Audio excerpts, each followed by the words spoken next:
자, 강의 시작하겠습니다. 자, 그러면은 우리가 요 전 강의에서는 그 화폐의 시간가치 설명과 함께 그것과 연관된 문제들을 쫙 풀어봤어요. 그 내용들은 어쨌든 회계 전체에서도 가장 난이도가 높은 단원들이에요. 그래서 자동적으로 그 삼각표 채우는 연습만 숙달이 되셔도 상당히 많은 부분에서 도움을 받으실 겁니다. 근데 어쨌든 그 일요일 날 이렇게 수업을 할 때는 항상 장시간 수업을 하기 때문에 무슨 뭐 피곤한 일이 있어서 잠시 조는 안이 있더라도 이렇게 꼭 수업을 와서 들으셔야지 나중에 그 동영상으로다가 그 복습을 하려다 보면은 정말 많은 시간이 들어가요. 자, 강의 시작하는데 오늘은 1장이 이제 설명이 다 마무리가 됐기 때문에 교재 37쪽에서 거기 이제 기출 및 적중 예상 문제하고 나와 있는 부분에 대해서 문제를 살펴보도록 하겠습니다. 그 중에 1번 재무회계는 정기적으로 재무제표를 작성해서 정보 이용자의 의사결정에 유용한 정보를 제공해야 된다. 이러한 재무보고서의 작성 책임자는 누구인가 이렇게 놨어요. 기업에서 작성하는 재무보고서 또는 재무제표의 작성 책임자는 무조건 경영자입니다. 너무나 당연한 얘기 같지만 이거 한번 살펴보고 넘어가면은 다음에 이 문제 틀리지 않을 텐데 그렇지 않은 경우에는 순간적으로 헷갈릴 수도 있죠. 그래서 문제 집어넣고요. 다음에 2번 다음 중 재무회계에 관한 설명이 아닌 것을 골라라. 우리가 회계 첫 강의를 할 때 회계 정의와 함께 회계 분류를 설명드렸어요. 이때 회계 종류는 크게 두 가지, 재무회계와 관리회계가 있다. 그런데 이것은 정보 이용자가 누구냐에 따른 분류다. 이렇게 말을 했고요. 재무회계는 다양한 외부 정보 이용자들의 의사결정에 유용한 정보를 제공하는 것을 목적으로 한다 그랬고, 관리회계는 경영진 등과 같은 내부 정보 이용자들의 관리적 의사결정에 유용한 정보를 제공하는 것을 목적으로 한다. 재무회계는 외부 예관계자, 관리회계는 내부 예관계자. 이때 외부 예관계자들은 다양하고 많기 때문에 그들에게 정보를 제공할 때는 통일된 원칙을 지켜야 된다 그랬습니다. 통일된 원칙에 의해서 재무보고서라는 것을 만들어 정보를 제공하는데, 그럼 정보는 언제 제공하는가? 많은 사람들에게 정보를 제공하니까 정보를 제공하기로 한 그날 정보를 제공해야 된다 이렇게 말을 했죠. 그래서 지금 저희 같은 경우도 특별한 일이 없는 한 매월 세 번째 주 일요일은 무조건 보강이 있잖아요. 그렇죠? 미리 공개를 하죠. 많은 분들한테 강의를 하다 보니까 약속된 그날 정기적으로 강의를 하는 거나 마찬가지로 재무회계는 많은 사람들에게 정보를 제공하다 보니까 정기적으로 정보를 제공하되, 정보를 제공할 때는 제공하기로 한 모든 정보를 빠짐없이 다 제공해야 된다. 그래서 우리는 앞에서 이걸 포괄적인 정보다 이렇게 말을 했어요. 자, 보니까 재무회계가 아닌 것을 골라라. 1. 일반적으로 인정된 회계 처리 기준의 지배를 받는다. 맞고, 정보 이용자에게는 정기적으로 보고를 해야 된다. 맞고, 다양한 외부 정보 이용자에게 정보를 제공하는 것을 목적으로 한다. 맞지요? 재무회계는 재무 보고서를 이용해서 정보를 제공한다. 맞지요? 근데 5번 경영자의 관리적 의사결정에 유용한 정보를 제공하는 것을 목적으로 하는 건 관리회계죠. 뭐 대단히 중요한 표현, 이 문제가 뭐 자주 출연되는 중요한 문제는 아니지만 혹 궁금하다, 뭐 이 문제 몰랐다고 해서 95점 맞는데 그리 큰 지장은 없겠지만 그래도 너무 간단한 이것을 혹시나 시험에 나왔을 때 떨어지면은 틀리면 억울하잖아요. 뭔 얘기인지 모를 때는 앞에 첫 강의 다시 한번 11, 12월에 진행한 첫 강의를 다시 한번 살펴보셔야 될 것 같고요. 그 뒤로 넘어가서 3번, 4번, 5번 이것은 1, 2월에 진행할 강의 내용입니다. 왜 그러냐면은 우리가 흔히들 1, 2월에는 1월부터는 뭐 왼쪽을 차변이라고 합니다. 오른쪽을 대변이라고 합니다. 이런 자산에는 이런 것들이 있습니다. 부채는 이런 것들이 있습니다. 이런 아주 기초적인 강의, 거래를 무엇이라고 합니다. 시산표는 어떻게 작성하고 뭐 총계종원장은 어떻게 마감하고 이런 것들은 1월 달에 진행을 할 수가 없어요. 근데 이 오프라인도 어떤 경우들이 있냐면은 꽤 많은 분들이 1월 달부터 새로 공부를 시작하시는 분들이 계십니다. 그럼 그분들이 그 기본적인 원리를 모르고는 다음의 내용을 알아들을 수가 없으니까 저희는 이제 강의를 어떻게 하는가. 1월 달에는 시작하자마자 이론적인 부분을 먼저 쫙 나가버리죠. 그러면서 그 사이에 지난 강의를 들어오시라고 말씀을 드리죠.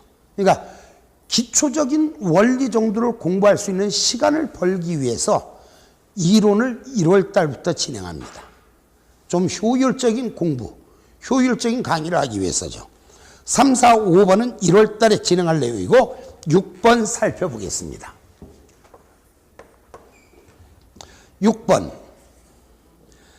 자, 다음 회계 등식 중 맞는 것은 하고 나는데 혹 이달에 처음 들으시는 분들은 기초에서 잔액시산표 작성하는 거 혹시 한번 복습을 하셔야 돼요. 오늘은 뭐 몇 번째 강의에 있습니다. 이런 얘기는 안 하는데 자, 지나듯이 한 번 정도는 더 설명을 할 내용이기 때문에 이해가 안 가신다면 나중에 다시 그 해당 진도 맨 뒤에 잔액시산표 작성하는 거 설명이 끝이 난 이후에 이것을 보시면 돼요.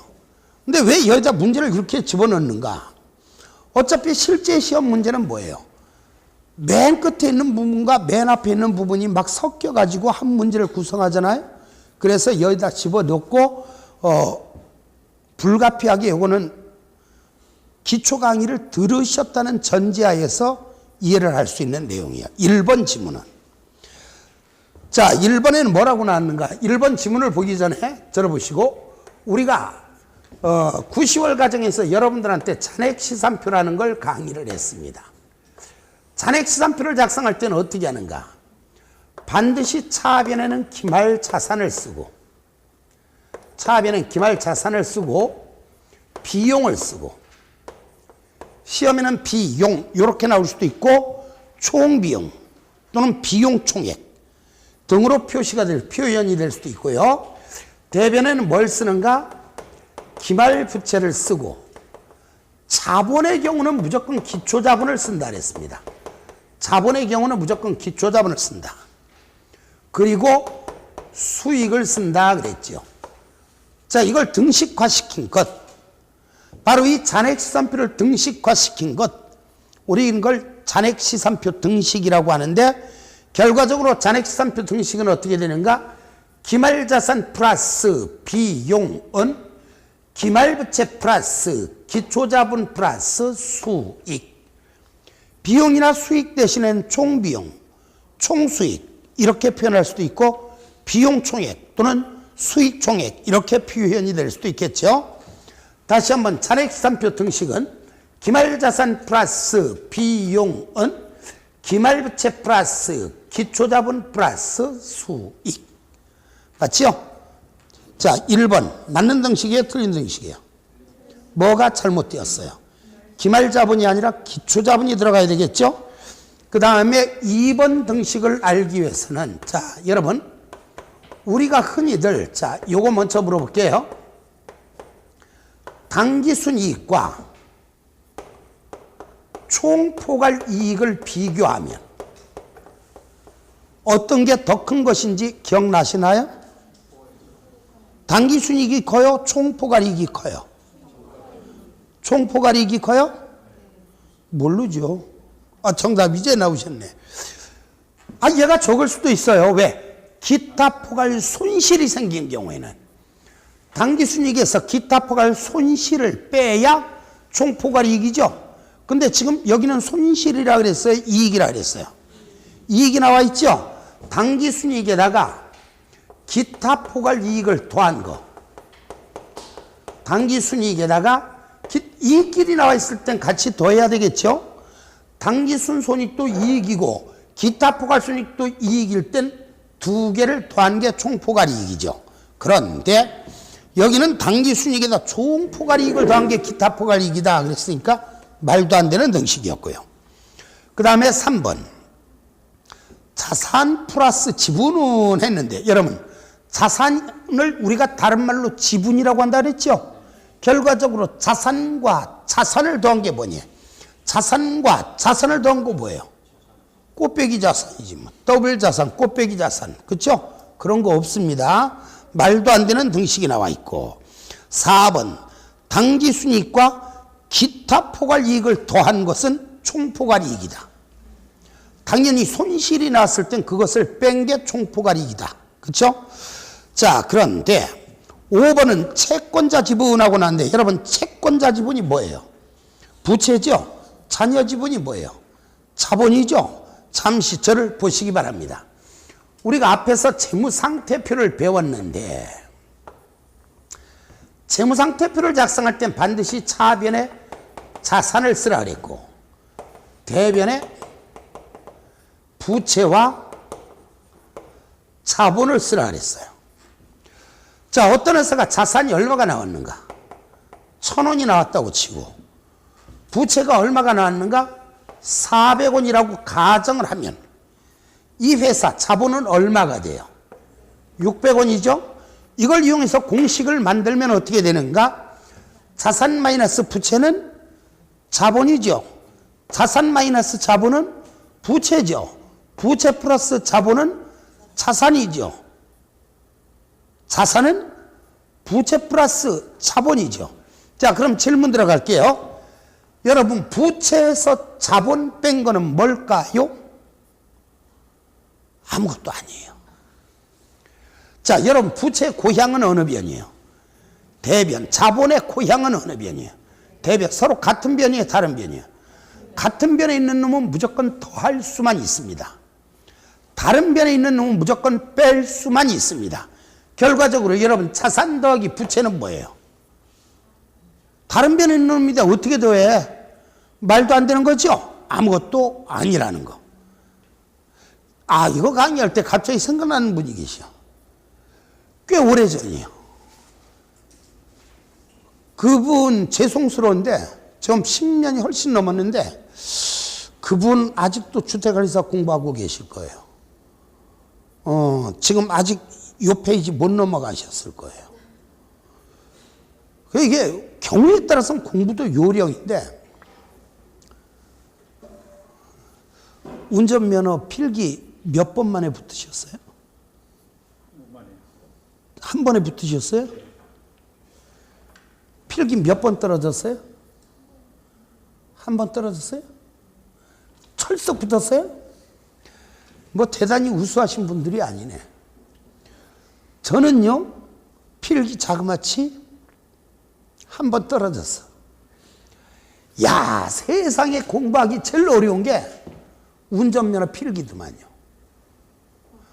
저 그거 한 달 그 필기 문제집 사가지고 한 달 동안에 한 페이지를 못 넘어가겠어. 택시비 엄청 썼네. 학원에 가서 그 운전학원에 가서 물어도 강사들도 몰라. 그래갖고 제 생각에는 그래도 운전 잘하는 사람들은 택시 기사들일 테니까 택시 기사한테 물어보면 알겠지. 택시비 엄청 탔습니다. 택시비 엄청 들였어요. 그냥 택시 타고서 물어보는 거예요. 저 기사님, 연적선이 뭐예요? 예? 그게 뭔데요? 면허체계. 그런 거 몰라요. 길 가장자리 구역이 어디서부터 어디까지예요? 글쎄요. 그 면허책이 그런 거 아는 사람이 어디 있어요? 그러니까 이제 그 하나하나 알아야 되는데 알려줄 데가 없는 거예요. 요즘 같은 경우는 인터넷이라도 잘 돼 있지. 옛날엔 그런 것도 없고. 그래갖고서는 한 달 내내 저기 하다가 여기 경기도는 옛날에 그 면허를 신갈서 봤었잖아요. 신갈서 따신 분. 옛날에 신갈서 봤잖아요. 그 저기 학원들 버스 타고 가면서 저는 아직 한 페이지도 못 넘어갔다고 필기를 어떻게 공부하셨냐 그랬더니 에이 그렇게 공부하면 어떻게 답만 읽어야지 그러는 거야.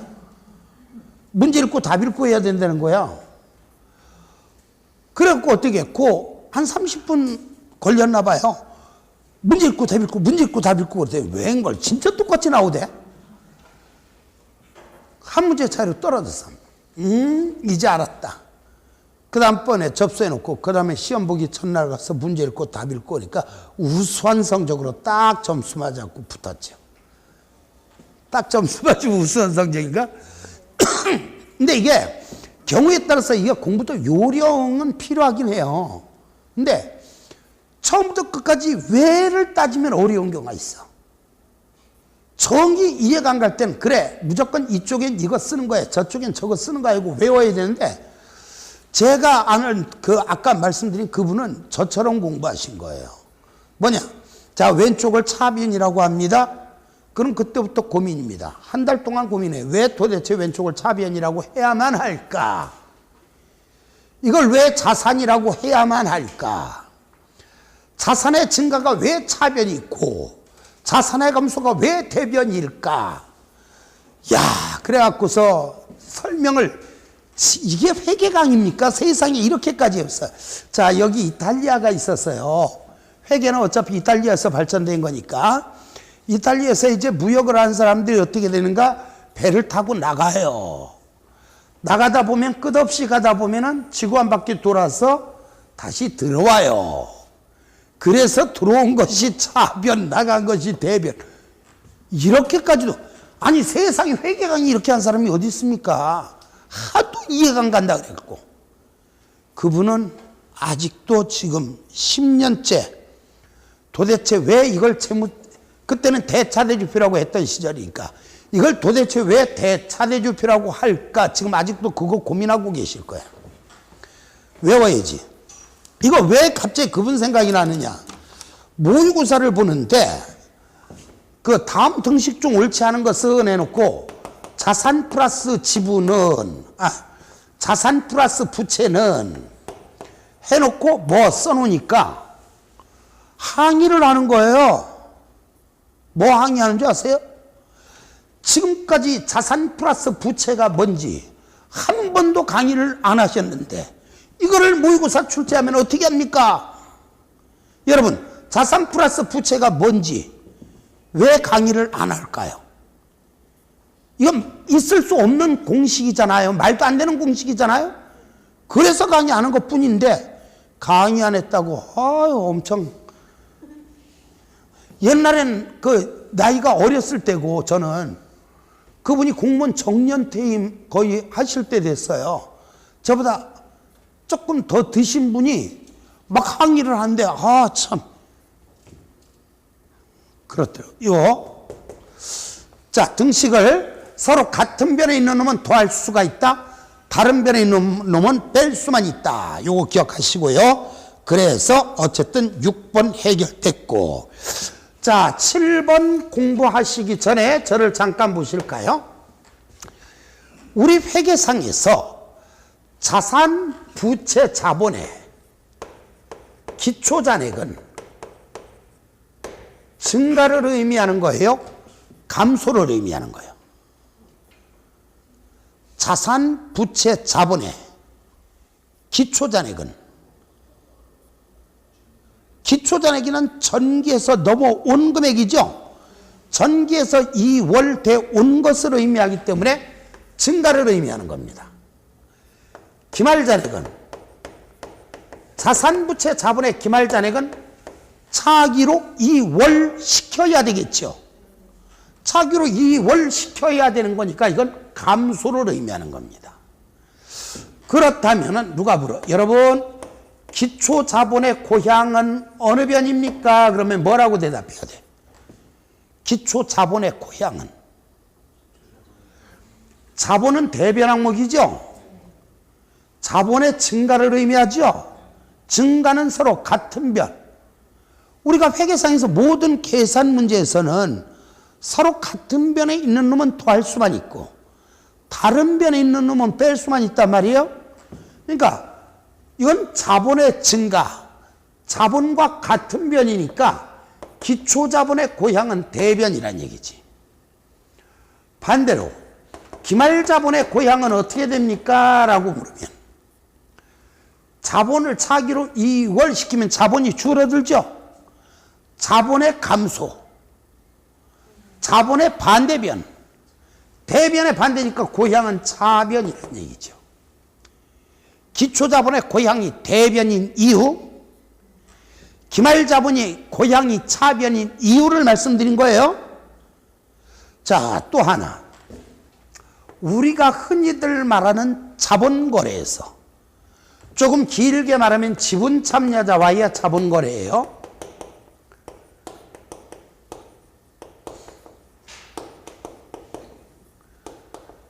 자, 지분 참여자와의 자본거래 하면은 뭘 떠올리시면 되느냐 하면은 우리가 발행한 주식과 관련된 거래라고 생각을 하시면 돼. 우리 회사에서 발행한 주식과 관련된 거래라고 생각을 하시면 됩니다. 중요한 건, 자, 지분 참여자와의 자본거래란 한마디로 주식과 관련된 거래를 의미한다. 그랬더니 제가 여기다가 지분 참여자와의 자본거래란 주식과 관련된 거래입니다 했더니 오해할라. 남이 발행한 주식은 아니에요. 우리가 발행한 주식에 관한 거래만 자본거래라고 한다는 거죠. 우리 회사에서 발행한 주식과 관련된 거래만 자본거래라고 한다는 거죠. 남이 발행한 주식은 무조건 둘 중에 하나야. 남이 발행한 주식은 무조건 둘 중에 하나야. FVPL 또는 FVOCI. 남이 발행한 사채는, 남이 발행한 사채, 다른 곳에서 발행한 채무상품은 무조건 셋 중에 하나예요. FVPL, FVOCI, AC. 뭔 얘기인지 이해하시죠? 자, 이것도 자꾸 잊지 말라고 강조하는 거예요. 나중에 이론 문제 딱 하면 요게 떠올리시면은 쉽게 이해가 가요. 남이 발행한 주식과 관련된 거래는 무조건 둘 중에 하나다. FVPL 또는 FVOCI. 남이 발행한 사채, 남이 발행한 채무상품은 무조건 셋 중에 하나다.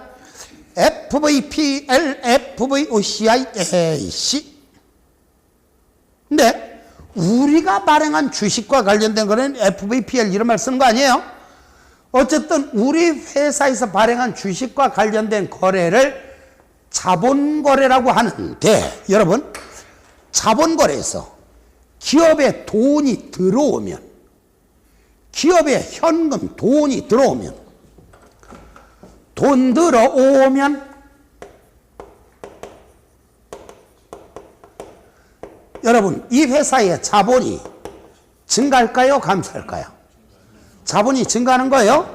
자본거래에서 돈이 나가면 자본이 증가해요? 감소해요? 감소하죠.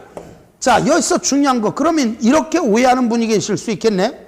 어머, 자본거래에서만 그런 게 아니라 자본거래를 제외한 나머지도 똑같은 게 아닌가요? 생각해 볼까요? 자, 주주에게서 돈 받았다. 주주한테 받은 거는 이제 자본거래죠. 주주에게서 돈 받으면 자본이 증가 감소? 증가. 주주에게 돈 주면 자본이 증가 감소? 감소. 그러면 옆집 아저씨한테 돈 주면 자본이 증가 감소?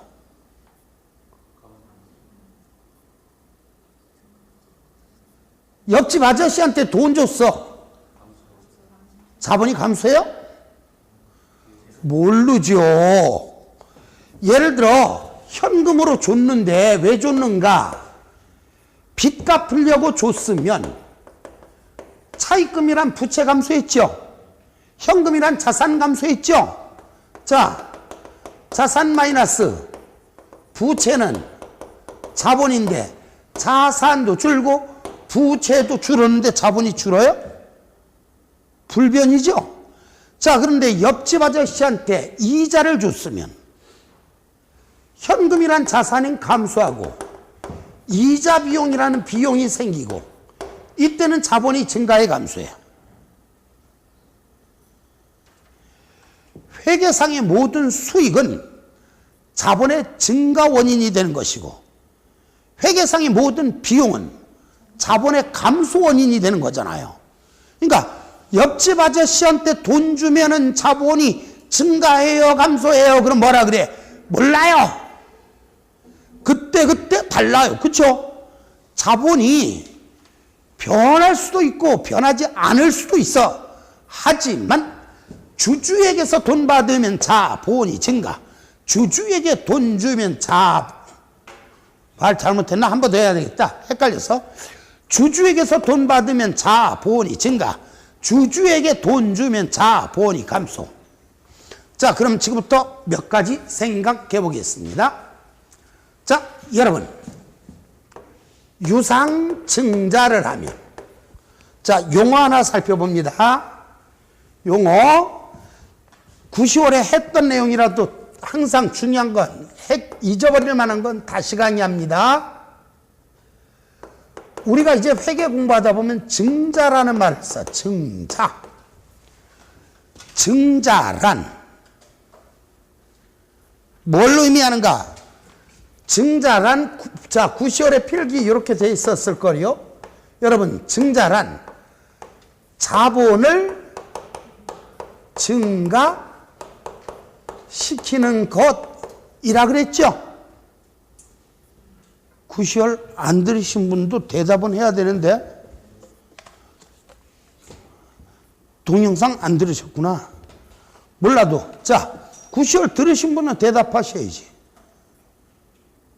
여러분, 증자란 자본을 증가시키는 건가요? 자본을 증가시키는 게 아니에요.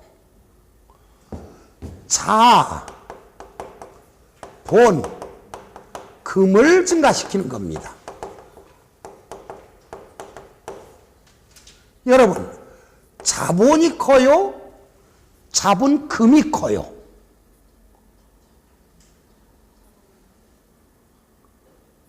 큰일 났네. 여러분, 자본의 종류는 몇 가지? 5가지 불러보세요. 시작. 자본금, 자본잉여금, 자본유지, 조정, 기타, 포괄손익, 누계액, 이익여금. 자본이 커요? 자본금이 커요? 자본이 훨씬 큰 거죠? 자본금은 전체 자본의 극히 일부일 뿐입니다. 그러니까 자본을 증가시키는 것과 자본금을 증가시키는 건 엄청난 차이가 있는 표현이죠. 자, 어쨌든 증자란 자본을 증가시키는 것이 아니라 자본금을 증가시키는 겁니다. 이때 자, 결과적으로 주식회사에서 증자를 하려면, 자, 제가 말로는 주식회사에서 이렇게 했는데 글로는 안 쓰고 그냥 증자를 하려면 이렇게 쓴 이유는 뭐냐? 우리가 배우는 건 무조건 주식회사 회계예요. 대한민국에서 회계 공부하시는 분들 중에서 흔히들 말하면 전산회계라는 게 있어. 전산회계. 그것도 2급. 1급은 아니고 2급. 전산회계 2급 공부하시는 분들은 주식회사 회계를 배우는 게 아니라 조그만 회사 회계를 봅니다. 개인 회사 회계. 그러니까 그런 분들을 제외한 나머지는 대한민국에서 회계 공부한다 무조건 주식회사 회계 배우는 거예요. 그랬더니 자, 제가 이렇게 말해요. 주식회사에서는 증자를 하려면 어떻게 해야 되는가 해놓고 주식을 발행해야 한다 이렇게 강의하면 여러분 요 말만 기억하면 되는 거지. 그러면 혹시 개인 회사에서는 증자를 하려면 어떻게 하나요? 유한회사는요, 한명회사는요, 합자회사는요, 이런 말 쓰면 안 돼요. 저는 주식회사 회계만 강의하는 거니까. 자, 주식회사에서는 자본금을 증가시키려면, 즉 증자를 하려면 주식을 발행해야 한다. 그런데요, 이 회계상에서 기업에서 증자를 하는 방법, 자본금을 증가시키는 증자 방법에는 크게 두 가지가 있어요. 유상 증자라는 게 있고 무상 증자라는 게 있어요. 자, 유상 증자라는 건 뭘 말하는가? 주식을 발행하고 증자를 했다는 얘기는 결과적으로 주식을 발행했다는 얘기입니다. 유상 증자란 주식을 발행하되 유상으로 발행한 거야. 주식을 발행하고 돈을 받았다는 얘기입니다. 주식을 사간 사람은 주주잖아요. 주주에게서 돈 받았다는 얘기예요. 여러분, 주주에게서 돈 받으면 자본이 증가 감소. 자본이 증가해요. 자본이 증가해요. 물론 자본금도 증가하지요. 근데 이건 분계서 배우기라고, 예를 들어 액면 500원짜리를 30만 원에 발행했다면 액면 500원짜리를 주식 발행할 때 돈을 30만 원만큼 받고 발행했다면 액면 500원짜리를 발행할 때 30만 원만큼 돈을 받았어요. 여러분, 이 회사 자본 얼마가 증가해? 돈 받은 만큼, 제가 돈 받아야 자본이 증가한다 그랬잖아요. 30만 원만큼 자본이 증가하고 그 30만 원 중에서 자본금은 500원만큼 증가하는 거죠. 왜? 다시 한번, 여러분, 자본의 종류 몇 가지? 5가지 불러보세요. 시작. 자본금, 자본잉여금, 자본유지, 조정, 기타 포괄손익 누계액, 이익여금. 이때 자본금이 뭐죠?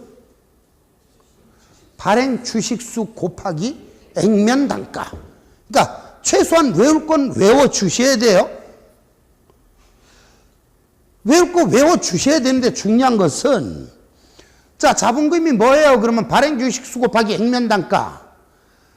자연스럽게 나오는 분이 계신가 하면은 많이 읽었어도 안 나오는 분이 계셔. 안 나올 때는 여러분 자본금이 뭐예요? 할 때 머뭇거리다가 제가 발행 그럼 아하 주식 수고 박이면 아까 뒷말이라도 따라할 수 있으면은 객관식은 해결이 된 거야. 저는 머리가 나빴어요. 머리 나쁜 거 왜 탓해?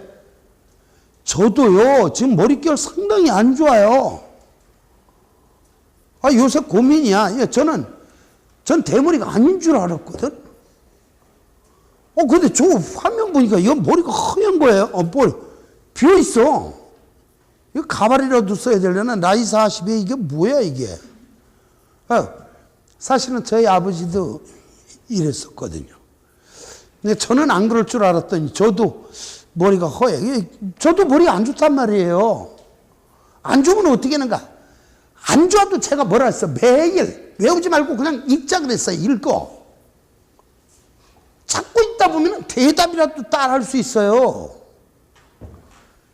자, 어쨌든 유상증자라면 자본이 증가하는데 그 자본 중에 일부는 자본금도 늘어나는 거지요. 자, 그럼 무상증자라면 자본금은 늘어날지 모르지만 전체 자본은 변하지 않습니다. 왜? 주식 발행했죠. 자본금이 증가하죠. 무상증자했다는 얘기는 주식을 공짜로 나눠줬다는 얘기야. 주식을 공짜로 나눠줬으면 돈 들어와요, 돈 받아요? 돈 들어와요, 나가요? 주주와의 자본거래에서 돈은 변함이 없죠. 자본이 불변인 거예요, 자본이. 근데 여기서 갑자기 헷갈리네요. 이게 어떤 경우가 있나요? 그러면은 지금은 됐고 요 정도만 알자고. 주식회사에서 자산, 차변에 자산 쓰고 대변에 부채 쓰고 그 아래 자본을 쓰는데, 자본은 이제 뭐 가장 대표적으로 자본금도 있고 자본잉여금도 있고 자본유지 조정도 있고 기타 포괄손익 누계액도 있고 이익잉여금도 있고 그럴 거 아니에요? 그럼 무상증자라는 거 뭐냐? 일단 주주에게 주식을 발행해 줘요. 그럼 얘가 늘죠? 그렇죠? 이 회사에서 가지고 있던 자본잉여금이나 이익잉여금의 일부를 그냥 자본금에 대체시키는 것, 이게 무상증자입니다. 주식을 발행해 주고 돈을 받는 것이 아니라 이 회사가 가지고 있던 자본잉여금이나 이익잉여금의 일부를 자본금에 대체시키는 것, 이게 무상증자예요. 몰라도 돼. 그냥 아직 분계 제대로 기억 안 나시면은 다 됐고 이거예요. 무상증자? 어머, 자본거래인데 공짜네? 돈이 들어오고 나가지 않았죠? 자본이 불편. 이렇게 기억하셔도 돼요. 예를 들어서 자기 주식을 취득하면, 이해하세요. 필기하실 필요 없어요. 여러분, 자기 주식을 취득하면 자본이 증가해요, 감소해요?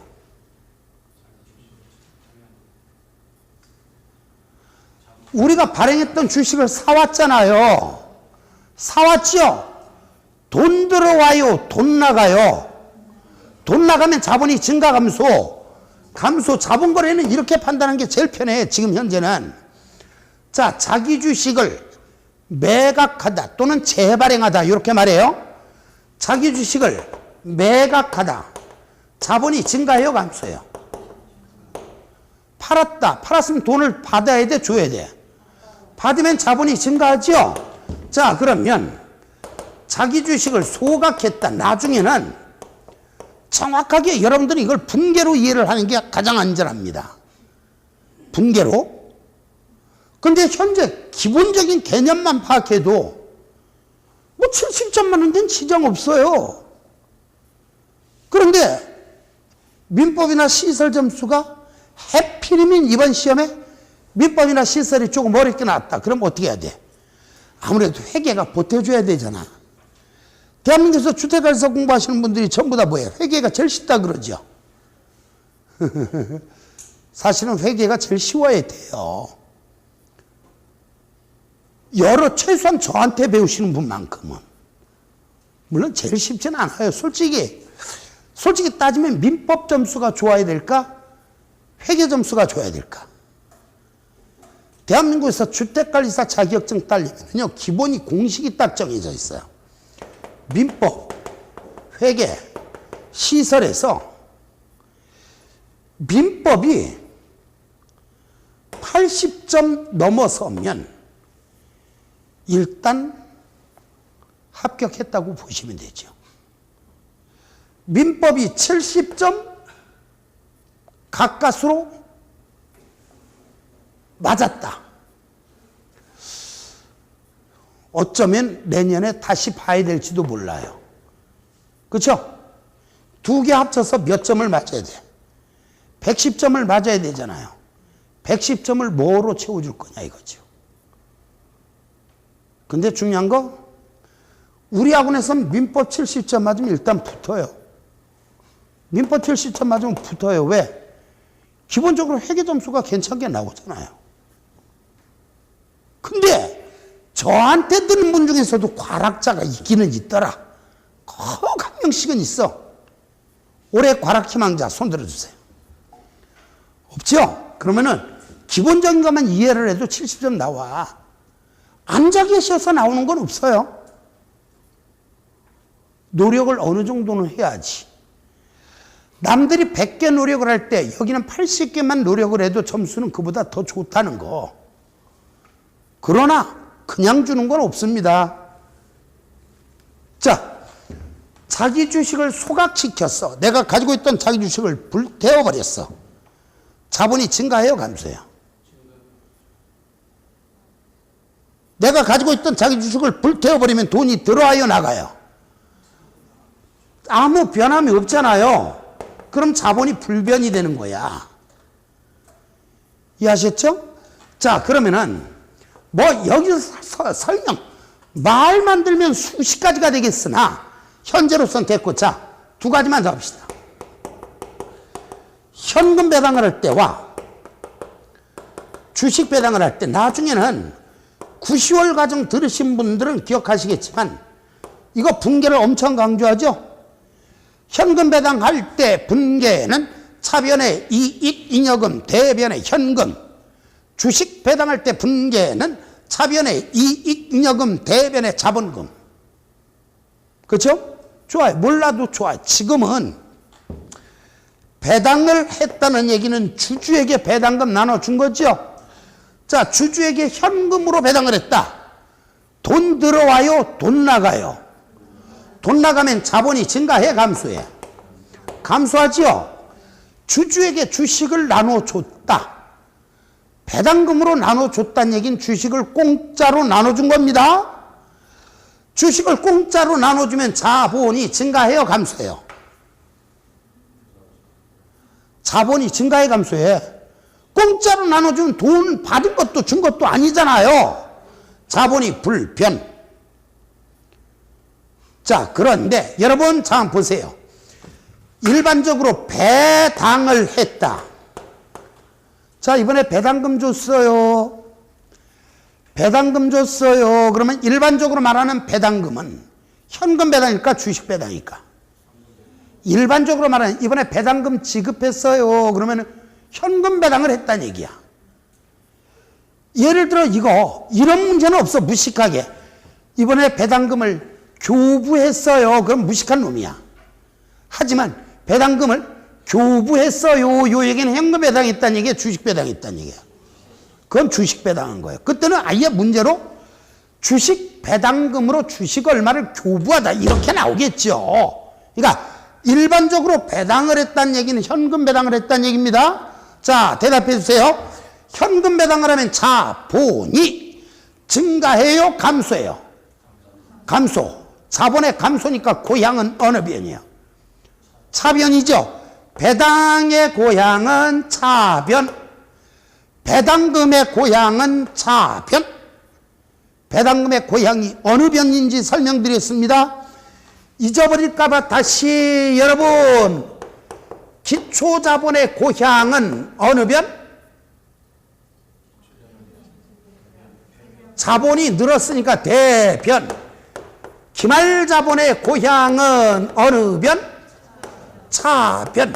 배당의 고향은 어느 변? 차변. 이해하셨죠? 자, 여기에서 지금 7번 문제를 설명드리기 위해서 긴 과정을 거쳤는데 사실은 뭐 7번 문제 한 문제 때문에 이거 하겠어요? 이게 더 중요한 거지? 7번 문제가 우리 시험에 한번 나왔어요. 요거를 원래 수정회계 등식이라고 말합니다. 근데 이걸 논리적으로 이 등식이 왜 성립하는가 설명하려면요, 이거 하느라고 요 20년에 한 번. 근데 사실은 이게 20년에 한 번도 내서는 안 되는데 가끔 가다가 출제자들 중에서 어떤 성격의 소유자들이 있는가, 한 서너 문제는 잘 알려지지 않은 문제를 다른 학자들한테 나는 이것도 알아 과시를 하고, 일반 학원에서 강의하는 사람들한테 난척하고 싶어서 출제하는 문제들이 가끔 한두 문제 있어요. 그거예요, 얘가. 그러면 이거 20년 또는 30년에 한 번씩 나올 이거를 갖다가 이해를 시킬 필요까지는 없잖아. 그러나 실제로 출제됐다. 답은 맞아야 되겠죠. 자, 그러면은 식은 어떻게 되는가? 모든 회계등식은 기본적으로 뭐야? 차변과 대변은 같다는 거죠. 차변에 있는 놈끼리 다 더하는 놈과 대변에 있는 놈을 다 더하면 같다는 거죠. 이것만 알면 답은 알 수 있어. 자, 볼까요? 1번. 1번은 뭐 이거하고 관계는 없는데, 여러분 자본은 부채에서 자산 뺀 거죠. 아닌가? 뭐에서 뭐 뺀 거예요? 자산에서 부채 뺀 거죠. 자본은 자산에서 부채 뺀 거죠. 자산 마이너스 부채는 자본 아니에요? 1번 틀렸다. 자, 2번. 등식이 이상하게 나와 있잖아요. 얘들의 고향을 생각해 보면 돼. 고향. 자, 그럼 고향을 생각합시다. 2번. 자산의 고향은 어느 변? 차변. 기초 이익잉여금. 이익잉여금은 자본이죠. 자, 기초 이익잉여금의 고향은 대변. 자본의 증가를 의미하니까. 배당의 고향은 어느 변? 차변. 부채 고향은 대변. 자본금의 고향은 대변. 일반 적립금의 고향은 대변. 수익의 고향은 대변이죠. 자, 결과적으로 2번은 맞는 등식, 틀린 등식. 뭐가 틀렸어요? 기초이익잉여금은 우측에다 둬야죠. 자, 3번. 자산차, 비용차, 부채 대, 자본금 대, 일반 적립금 대, 기초이익잉여금 대, 수익 대, 배당차. 뭐 때문에 잘못됐어요? 배당 때문에 잘못됐죠? 4번. 자산차, 수익 대, 배당차, 부채 대, 자본금 대, 일반 적립금 대, 기초이익잉여금 대, 비용차. 뭐 때문에 잘못됐어요? 비용과 수익이 바뀌어버렸죠? 자, 5번. 자산차, 비용차, 배당차, 부채 대, 자본금 대, 일반 적립금 대, 기초이익잉여금 대, 수익 대. 맞죠? 그래서 정답은 5번이에요. 사실은 이런 6번, 7번 같은 것들도 11, 12월에만 강의하지 더 이상 이런 아주 중요하지 않는 너무 기초적인 부분이면서도 중요하지 않은 부분은 1월 달부터는 반복을 할 수가 없어요. 그러니까 기초가 튼튼하기 위해서는 1월 달에 오시는 분들도 이 강의를 한번 들으시는 게 맞아요. 자, 어쨌든 이 시간은 7번까지 살펴봤고 잠깐 쉬겠습니다.